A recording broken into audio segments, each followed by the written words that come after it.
오늘 우리가 읽은 이 계시록 말씀 가운데 나오는 빌라델피아 교회는 작은 능력을 가졌음에도 불구하고 주님의 말씀을 지키며 주의 이름을 배반치 않은 신실한 교회입니다. 8절 하반절 말씀에 주님께서 내가 내 행위를 아노니 내가 작은 능력을 가지고서도 내 말을 지키며 내 이름을 배반하지 아니하였도다, 그렇게 하셨습니다. 아마 이 빌라델피아 교회는 세상적으로 보면은 내세울 것이 그렇게 많지 않았던 것 같습니다. 그렇지만 작은 능력을 가지고 있었음에도 불구하고 주의 말씀을 지키며 주의 이름을 배반하지 않은 신실함을 유지하고 있었던 교회가 바로 이 빌라델피아 교회였던 것입니다. 10절 말씀에 보니까 내가 나의 인내의 말씀을 지켰은즉 그랬습니다. 인내의 말씀을, 하나님의 말씀을 지키기 위해서는 인내가 필요합니다. 많은 사람들이 넓은 길로, 편한 길로 갈 때 그 길로 가고 싶은 유혹과 또 마음의 요동이 있죠. 참된 길, 바른 길로 가는 것이 아니라 편한 길, 쉬운 길, 넓은 길로 가고자 하는 그런 유혹이 있을 때 그때 인내하며 주의 말씀을 붙들고 살아가야 되는 것입니다. 그런 교회가 바로 빌라델피아 교회였습니다. 특별히 그 당시에 로마 제국에 만연된 황제 숭배 사상을 거부하고 오직 삼위일체 하나님에 대한 믿음 고백을 한 교회들은 핍박을 받았습니다. 많은 핍박 가운데 있었는데 그 핍박 가운데서도 말씀을 놓지 않고 신앙을 버리지 않으며 믿음의 길을 갔던 교회가 바로 빌라델피아 교회입니다. 오늘 주님께서는 이 빌라델피아 교회에게 세 가지 말씀을 주셨는데 오늘 저녁 시간에 우리가 그 말씀을 같이 생각해 보겠습니다. 첫 번째는 열린 문을 주셨다 그랬습니다. 능히 닫을 사람이 없는 열린 문을 내가 내 앞에 두었다. 8절 말씀에 볼지어다 내가 내 앞에 열린 문을 두었으되 능히 닫을 사람이 없으리라. 여기서 열린 문은 무엇입니까? 여기서 열린 문이라는 것은 앞에 7절에 다윗의 열쇠를 가지고서 전적으로 그 문을 닫고 열고 하는 권세를 가진 주님께서 주신 구원의 문을 말합니다. 구원의 문, 주님이 열어주신 문, 열고 닫을 권리가 주님께만 있는, 오직 주님께만 있는 그 문, 구원의 문입니다. 7절 말씀을 여러분 보시면 빌라델피아 교회의 사자에게 편지하라. 거룩하고 진실하사 다윗의 열쇠를 가지시니 곧 열면 닫을 사람이 없고 닫으면 열 사람이 없는 그가 이르시되 내가 내 앞에 열린 문을 두었으되 능히 닫을 사람이 없으리라. 우리는 7절 말씀을 통해서 오직 주님만이 이 문을 열고 닫으실 수 있는 유일한 분이라는 것을 우리가 알 수 있습니다. 그 주님께서 열린 문을 두셨다는 거예요. 요한복음에서 예수님은 요한복음에서 자신을 양의 문이라고 그렇게 말씀하셨습니다. 나는 양의 문이라. 그리고 이 문을 통해 들어가면 구원을 받고 또 들어오고 나가면서 좋은 꼴을 얻을 것이라 그렇게 말씀하셨어요. 여러분 요한복음 10장 7절로 9절 말씀을 같이 읽겠습니다. 요한복음 10장 7절로 9절. 그러므로 시작. 그러므로 예수께서 다시 이르시되 내가 진실로 진실로 너희에게 말하노니 나는 양의 문이라. 나보다 먼저 온 자는 다 절도요 강도니 양들이 듣지 아니하였느니라. 내가 문이니 누구든지 나로 말미암아 들어가면 구원을 받고 또는 들어가며 나오며 꼴을 얻으리라. 아멘. 그러니까 예수님께서 말씀하신 열린 문, 오직 예수님만 열고 닫을 수 있는 그 열린 문은 구원의 문입니다. 그 구원의 문을 지금 빌라델비아 교회에게 열어두셨다는 것입니다. 내가 문이라고 말씀하시고 양의 문이라고 하시고 나로 말미암아 들어가면 구원을 받고 들어오고 나오면서 꼴을 얻으리라 하신 것입니다. 이게 얼마나 위로가 되는 말씀인지 모릅니다.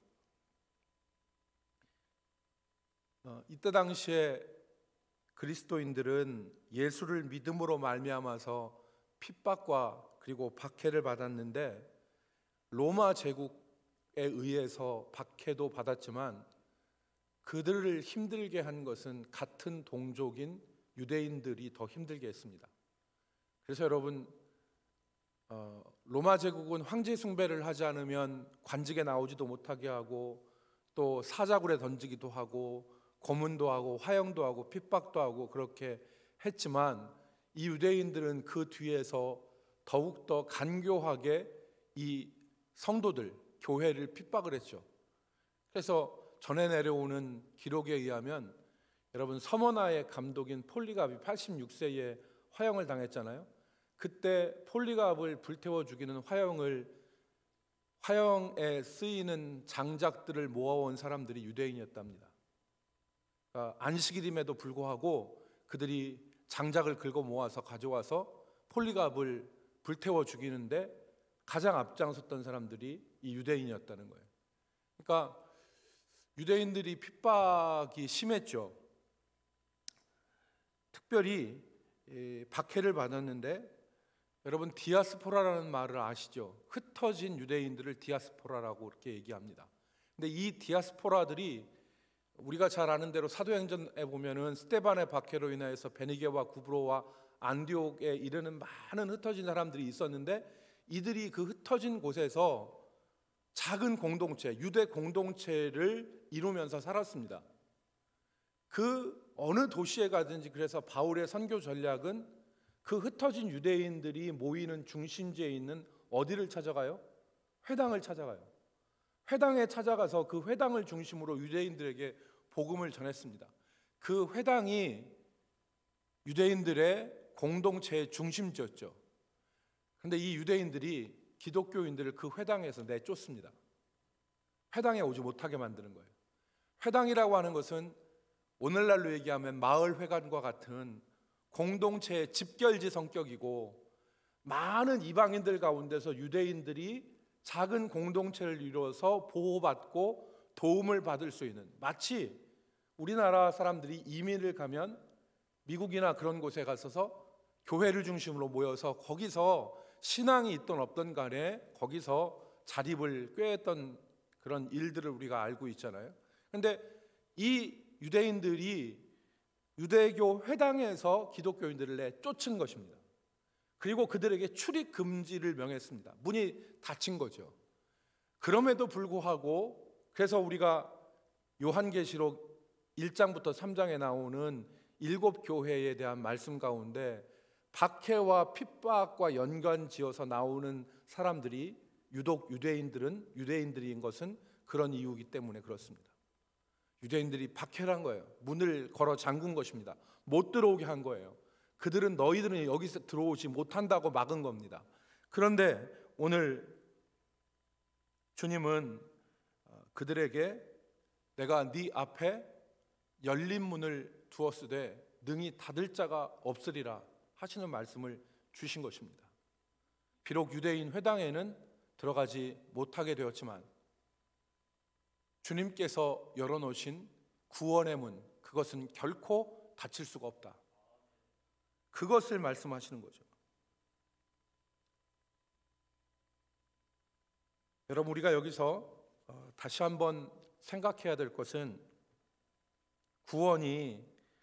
우리의 구원이 예수님을 통하여 유일하게 주어지는 것을 우리가 다시 한번 확인해야 되겠습니다. 구원은 오직 여호와 구원은 오직 예수 그리스도를 통하여 우리에게 주어지는 것입니다. 사도행전 4장 11절 우리가 암송하는 대로 천하 인간의 구원을 얻을 만한 다른 이름을 우리에게 주신 적이 없습니다. 다른 이로서는 구원을 얻을 수가 없나니 천하 인간의 구원을 얻을 만한 다른 이름을 우리에게 주신 적이 없다라고 말씀하셨잖아요. 오직 예수님입니다. 그래서 오늘 우리가 읽은 요한계시록 3장 7절 말씀에 보면 다윗의 열쇠를 가져서 열면 닫을 사람이 없고 닫으면 열 사람이 없는 유일한 분, 구원의 문을 열고 닫을 수 있는 유일한 분은 바로 누구시냐? 예수 그리스도입니다. 그래서 예수님께서 내가 길이요 진리요 생명이니 라고 말씀하셨을 때 그 길은 the only way입니다. 오직 유일한 길, 내가 길이요 진리요 생명이니. 여러분, 지난 한 2주 전에 그 목회 데이터 연구소라고 하는 곳에서 데이터를 냈습니다. 교인들에게 물었습니다. 다른 종교에도 진리가 있다고 생각하느냐? 그리고 또 하나 문제는 다른 종교에 구원이 있다고 생각하느냐라고 물었습니다. 다른 종교에 진리가 있는 것은 사실입니다. 왜냐하면 하나님께서 일반 은총적 차원에서 다른 종교에도 도덕적으로 얼마든지 그 선한 것들을 허락하실 수 있거든요. 우리가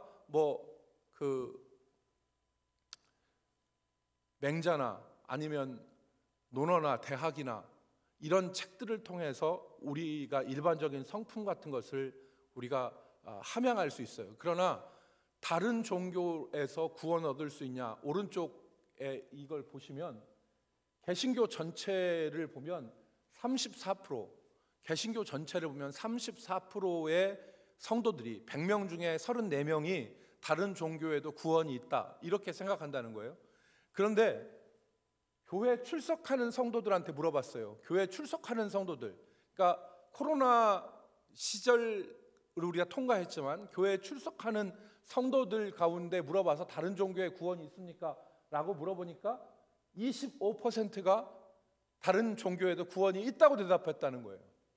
놀라운 거는 그 밑에 가나안 성도들, 나는 기독교인이지만 나는 교회는 안 나간다고 하는 가나안 성도들에게 다른 종교에도 구원이 있냐고 물어보니까 62%가 다른 종교에도 구원이 있다고 대답했다는 거예요. 지금 이 시대가 종교다원주의 시대이기 때문에 많은 사람들이 다른 종교에도 구원이 있다고 가르칩니다. 그러나 성경은 그렇게 가르치지 않습니다.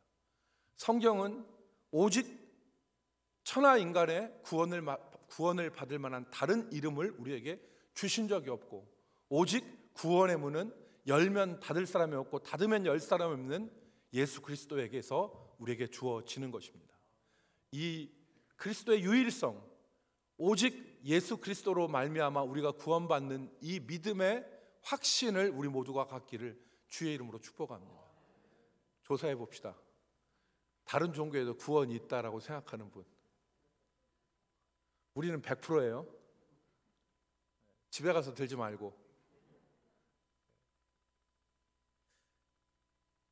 두 번째 주님께서 하신 말씀은 내가 너를 지켜 시험의 때를 면하게 하리라, 이렇게 말씀해 주셨습니다.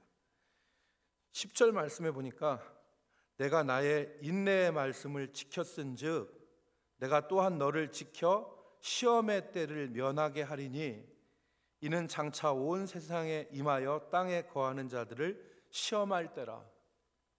장차 온 세상에 임해서 땅에 거하는 자들을 시험하는 그 때에 지켜주신다는 약속입니다.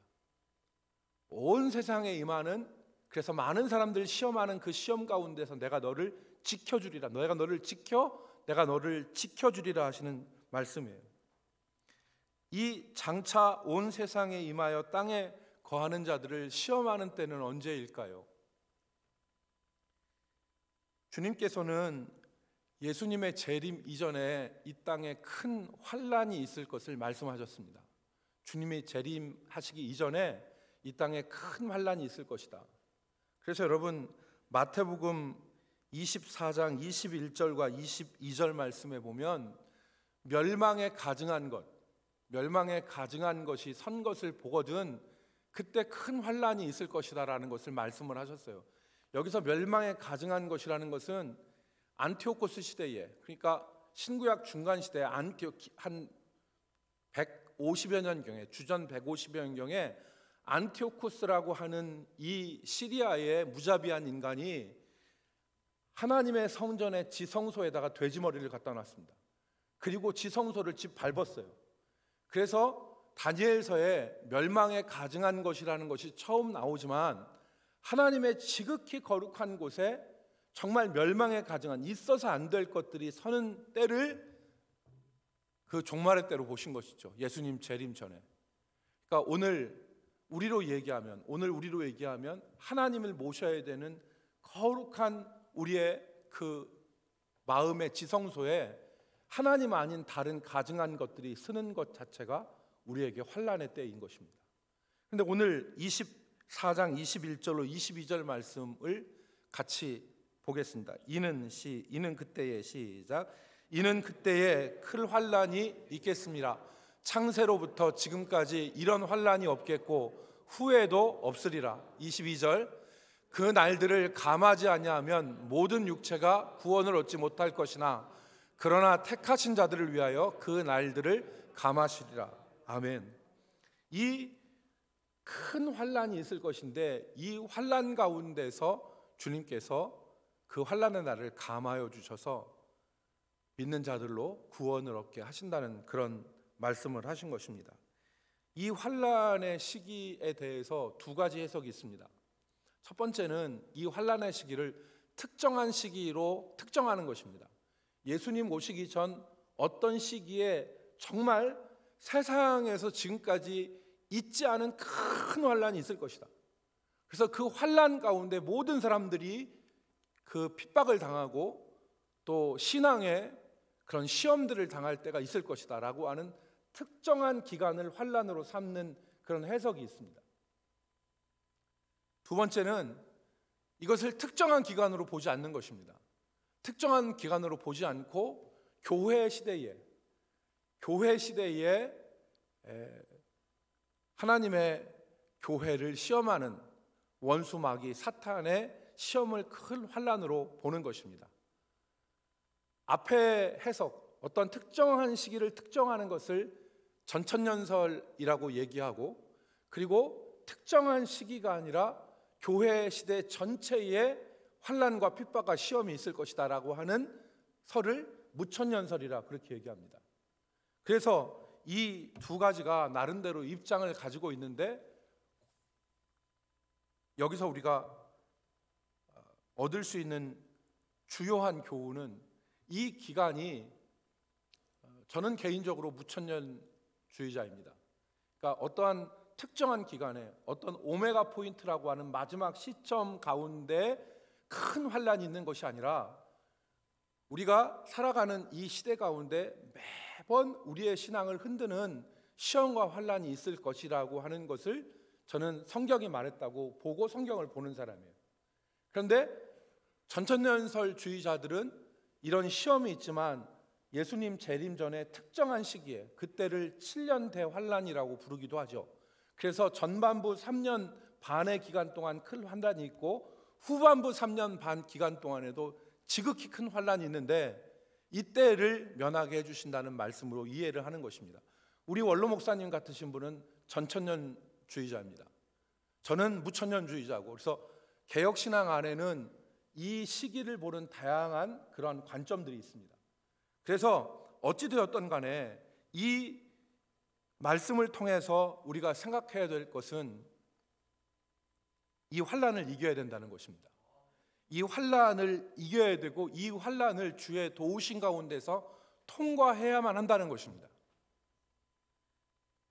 여러분, 계시록 7장 9절 10절 말씀에 보면 요한이 바라보니까 우리가 소위 얘기하는 지금 신천지에서 얘기하는 14만 4천, 12지파에서 12,000명씩을 하면 14만 4천이잖아요.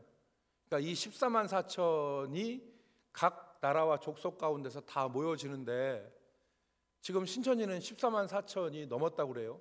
처음에는 14만 4천이 뭐 안 돼서 14만 4천이 되면 뭐 끝난다 이렇게 얘기했는데, 지금은 14만 4천이 넘으니까, 지금 14만 4천 넘으니까 지금 뭐 얘기를 좀 바꾼다고 얘기도 하고, 이만희가 안 죽는다고 영생불사 한다고 했는데 이만희 영생불사 한다는 것도 이제 거두어 드렸다고 얘기를 들었어요.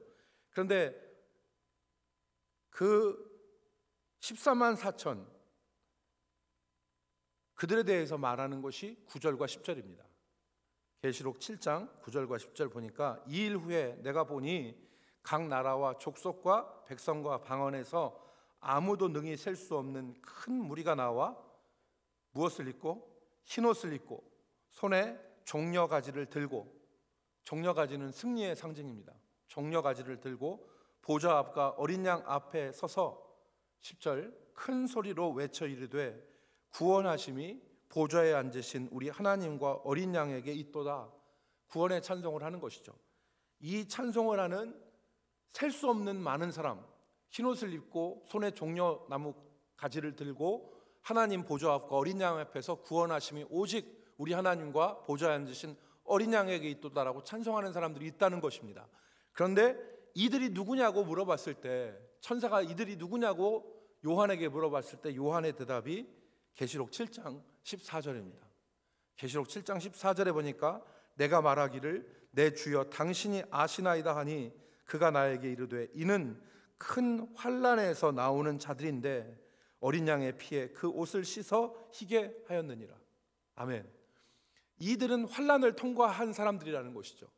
환난에서 어린 양의 피에 그 옷을 씻어 희게 된 사람들, 그들이 바로 구원받은 백성, 하나님 앞에 구원의 찬송을 드릴 사람들이라는 것입니다. 여러분, 그 시험의 때에, 이 시험의 때에 주님이 우리를 지켜 시험의 때를 통과하게 해 주신다는 것입니다. 지금 이 빌라델비아 교인들에게는 이 땅에 모든 사람들을 흔드는 시험의 때가 있는데, 그 시험의 때에 내가 너를 지켜 그 시험의 때를 면하게 하리라. 이 면하게 한다는 말은 완전히 면제한다는 말이 아니라 이 시험의 때를 이기게 한다는 말입니다. 통과하게 한다는 말입니다. 오늘 그 말씀을 주신 것이죠. 시험이 준비되지 않는 사람에게는 혹독한 것이지만 준비되어져 있는 사람에게는 견딜 수 있는 것입니다. 시험과 고난이 갈팡질팡하는 사람들에게는 쓰나미 같은 것일 수 있지만, 뜻을 정하고 마음을 정한 사람들에게는 작은 파도일 수 있습니다. 여러분, 이게 중요한 말씀입니다. 시험이 준비되지 않는 사람들에게는 쓰나미 같이 다가오지만, 뜻을 정하고 주님과 함께하는 사람들에게는 시험은 작은 파도일 수 있는 것이죠. 요한계시록의 시험은 성도를 망하게 하는 시험이 아닙니다. 요한계시록의 성도는 악한 자들을 멸하는 하나님의 심판입니다. 그 가운데서 성도들은 하나님의 보호를 받습니다. 그러므로 오늘 우리가 해야 될 것을 11절에 말씀하셨습니다. 오늘 본문 11절 말씀을 보니까 이 시험의 때에 우리가 가진 것을 더욱 굳게 붙잡아야 됩니다. 11절 내가 속히 오리니 내가 가진 것을 굳게 잡아 아무도 내 면류관을 빼앗지 못하게 하라. 아무도 내 면류관을 빼앗지 못하게 하라. 이 시험의 때에 제가 말씀드리죠, 시험은 갈팡질팡하는 사람에게는 쓰나미 같은 것입니다. 그러나 뜻을 정하고 마음을 정한 사람에게는 시험은 작은 파도에 불과합니다. 오히려 앞으로 더 빨리 나갈 수 있는 추진력이 될 수도 있는 것이죠. 그러므로 여러분, 이 시험 가운데, 이 시험의 시대 가운데 정신 안 차리고 사는 사람들에게는 이 시험이 쓰나미같이 모든 것을 다 쓸어갈 수 있는 재난의 시험이 될 수 있지만, 뜻을 정하고 마음을 정하여 믿음 안에서 붙어있는 사람에게 이 시험은 하나님께서 함께 하시는 그것을 확인할 수 있는 기회가 되는 것입니다. 내가 이 시험의 때 너를 지켜 너로 이 시험을 면하게 하리라. 시험 두려워하지 마십시오. 주님이 함께 하셔서 우리를 시험에서 이기게 하십니다.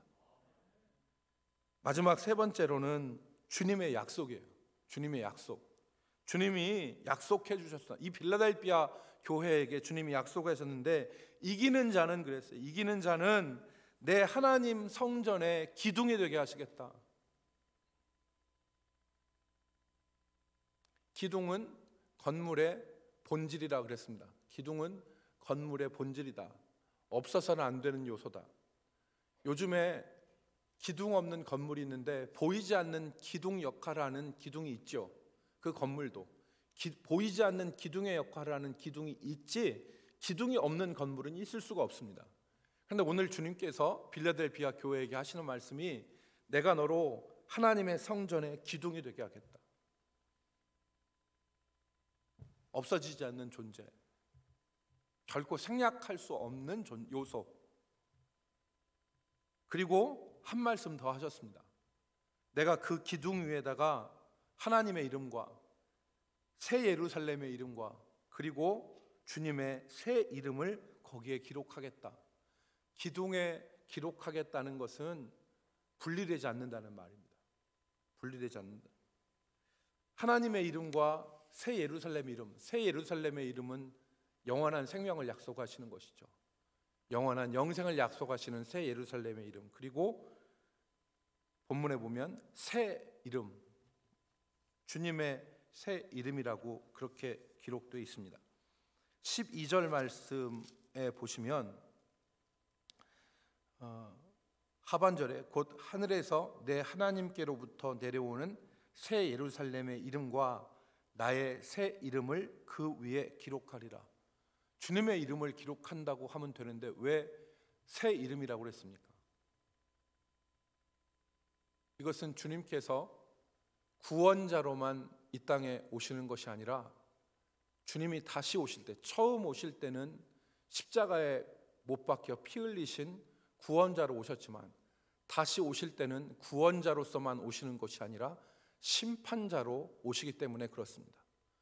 주님이 이전에 처음 오셨을 때는 십자가에 못 박힌, 고난당하는, 죽임을 당한 어린 양으로 주님이 오셨지만, 이제 주님이 다시 오실 때는 유다 지파의 사자로, 그러니까 모든 것을 호령하고 포호하는 그런 사자로 주님이 오십니다.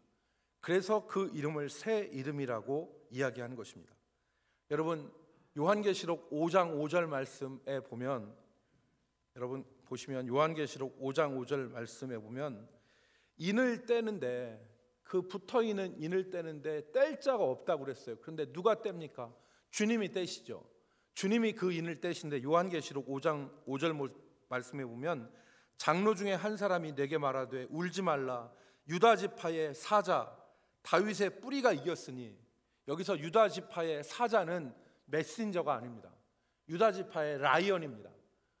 으르렁거리는 라이언, 그 사자가 어린 양으로 죽임을 당한 그 희생적 존재가 아니라 이제 모든 것을 다스리는 왕으로서의 사자, 유다 지파의 사자 다윗의 뿌리가 이겼으니 그 두루마리와 7인을 떼시리라 하더라 그랬습니다. 이것이 주님의 새 이름입니다. 그 주님의 이름이 그 기둥에 세워졌다는 것은 결코 떠나지 않겠다는 것입니다. 결코 떠나지 않겠다. 말씀을 정리하겠습니다. 빌라델비아 교회는 참된 교회였다. 말씀을 붙들고 인내하면서 어려움 가운데도 믿음을 지킨 참된 교회가 빌라델비아 교회였습니다. 오늘 이 시대에 우리에게도 멸망에 가증한 것들이 지극히 거룩한 곳을 대체하고 점령해서 우리로 우상 숭배하고 우리로 우리 자신을 높이는 그러한 배교의 길로 걸어가게끔 부추기는 시대를 우리가 살고 있습니다. 이 시대 가운데 우리도 인내의 말씀을 지켜서 주님께서 작은 능력을 가지고도 내가 내 이름을 배반하지 아니하였다고 하는 그런 인정과 칭찬을 받는 교회들로 서 나가기를 주의 이름으로 축복합니다. 거룩하신 하나님, 우리가 살아가는 이 환경 가운데 많은 유혹과 시험이 있고 좁고 협착한 생명의 길보다는 많은 사람들이 찾는 넓은 길, 편한 길을 우리가 소원할 때가 많이 있습니다. 주님이 우리를 붙들어 주시고 인내의 말씀을 지켜 주님의 순결한 신부들로 살아가게 도와 주시옵소서. 우리가 주님께 책망이 아니라 칭찬받는 성도로 살게 하여 주옵소서. 예수님의 이름으로 기도 올리옵나이다. 아멘.